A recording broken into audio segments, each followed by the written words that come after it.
The leather chair creaked under my Aunt Linda's weight as she leaned toward me, her perfume thick and cloying in the small conference room. The mahogany table was littered with legal documents, but her eyes were fixed on the pen in my hand. She reached out, her manicured fingers brushing my wrist.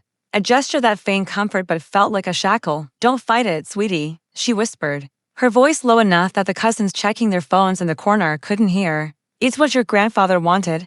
He wanted the responsible ones to handle the heavy lifting. You're just not ready for this kind of wealth." She smiled, that tight, practiced expression she used at church fundraisers. It was the smile of a predator who had already cornered its prey. On the surface, she had won. The will she had helped Grandpa draft in his final confused weeks gave her executorship and the lion's share of the estate, including the sprawling lake house. I was being asked to sign a waiver, essentially agreeing not to contest the will in exchange for a pittance of good faith cash sum. That wouldn't even cover a used car. I looked at the notary, a stern man named Mr. Henderson, who was meticulously stamping the previous pages. I looked back at Linda. I didn't say a word, I just uncapped the pen. My silence was my armor. If I had spoken, I would have screamed.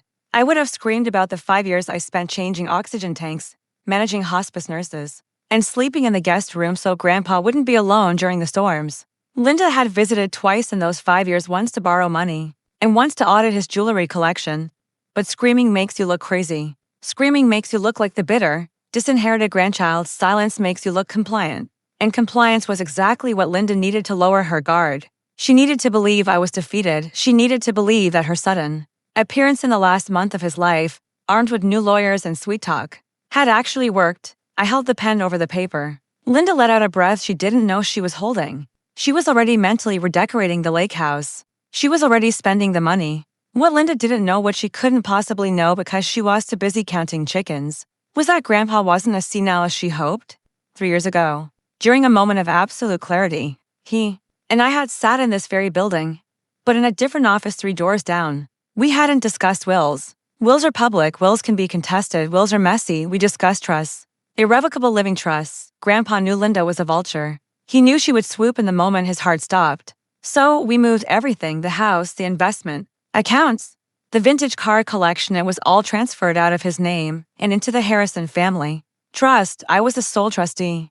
The estate Linda was currently fighting for, the one described in the will she had coerced him into signing on his deathbed, was a shell. It was a ghost. I lowered the pen to the paper. But I didn't sign. Instead, I reached into my messenger bag and pulled out a single, blue-bound folder. I slid it across the mahogany table, past Linda's grasping hands, directly to the notary. "Mr. Henderson," I said, my voice steady and flat, "before we finalize the waiver for the estate, I need you to verify the asset schedule against the current deed records." Linda laughed, a sharp, nervous bark. "What is this? We're done here." "He's just stalling." Mr. Henderson stopped. He looked at me, then at the folder. He was a professional. He followed the paper trail, not the emotion. He opened the folder. His eye scanned the top document, to certify a copy of the deed of trust, dated 3 years prior.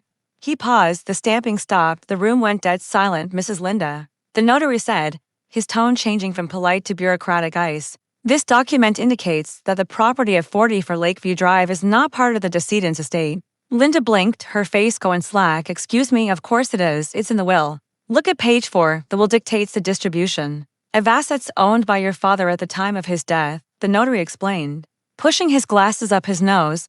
"According to this deed, your father did not own the house when you died.